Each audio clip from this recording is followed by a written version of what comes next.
Hello again, EDF friends. I wanted to tell you the classic tale of Twinkle Toes Rides Again in this video. Remember that time, if you watched me for a while, I had made a video about the Great Shield in 4.1, about how I was completely wrong, I thought it was bad and then I found out later on it was amazing. Well, I'm about to retract my previous statement about the new item, the Fast Walk, the 300% walk speed for FENCER, because I have found that it is amazing. And, I mean, not in every circumstance, of course, but it is actually useful. So what I'm going to do is I'm going to show off this here. I'm going to take two of those heavy cannons, the new heavy cannons. I'm going to take two Hellflame revolvers.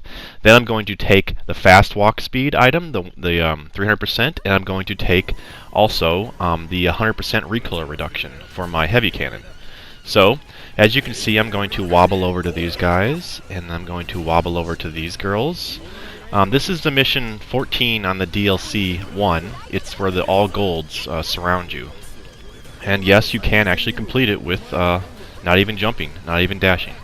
So I'm going to grab all these guys here at the start, and I'm going to bring them into the middle, which is important to increase morale, and I'm going to have them cheer because they're going to know ahead of time that they're going to win this battle. So, unfortunately, Bobby Barga, he's not going to make it. He just likes to press forward, and he doesn't like to think. So anyway, this thing, the item is great because of the fact that it's good for dual wielding in missions where you can kind of contain the enemies and stay in front of them. And since the Hellflame revolvers are so ridiculously strong, I think it's very good.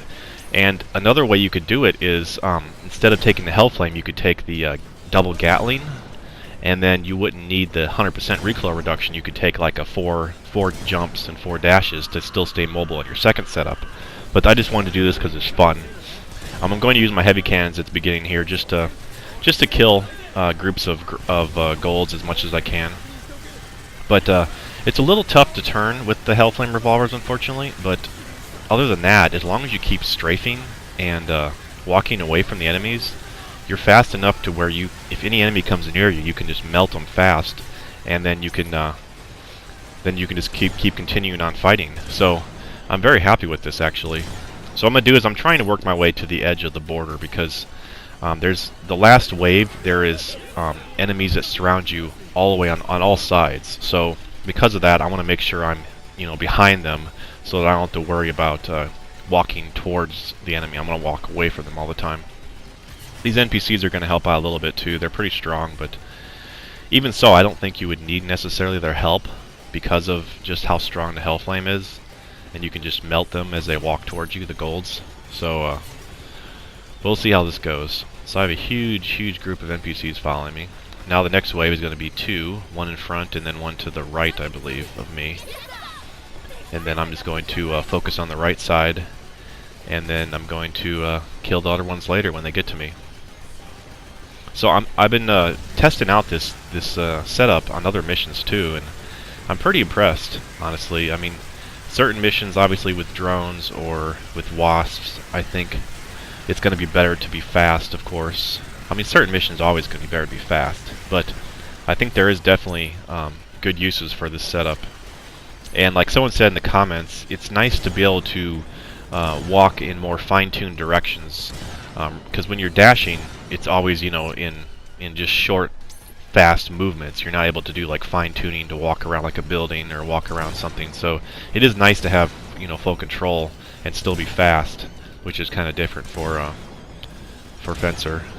That's why I think that they should give Ranger maybe something 300% walk speed.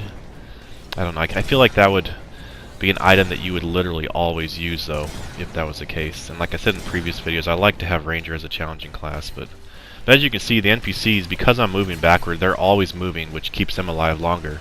And then they cluster up by the NPCs, and I can just snipe through a bunch of them. But there will be a time when they're all dead, and I'll have to finish off with the Hellflame. But it's so good.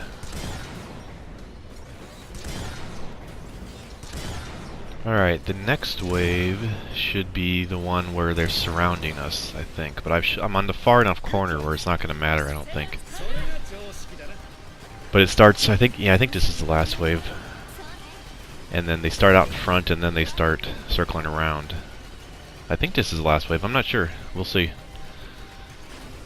But yeah, even when they're dead, you can still, as long as you keep your eye on the map the whole time, as long as you keep everything, it's almost like putting out a fire. You're like always trying to constantly contain the fire, so you're always trying to keep enemies in front of you, nothing inside of you, and always just trying to walk away from the enemy and funneling them as much as you can to the front.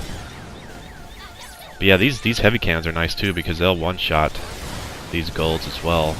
So I didn't try this on the online mode where it's more difficult. I kind of want to try it almost, and also I want to try it as well where there's no NPCs at all, just surviving, which I think it is definitely possible. At least with the 96 meter health lane, the 35, 36 meter, whatever, that I don't think would ever work. It's too short. But then the Gatling I think could work too because it's pretty strong damage and you can constantly be using it, but the problem is it doesn't penetrate through enemies, so it could be rougher, but I think there's still probably a possibility. Okay, now this is the last.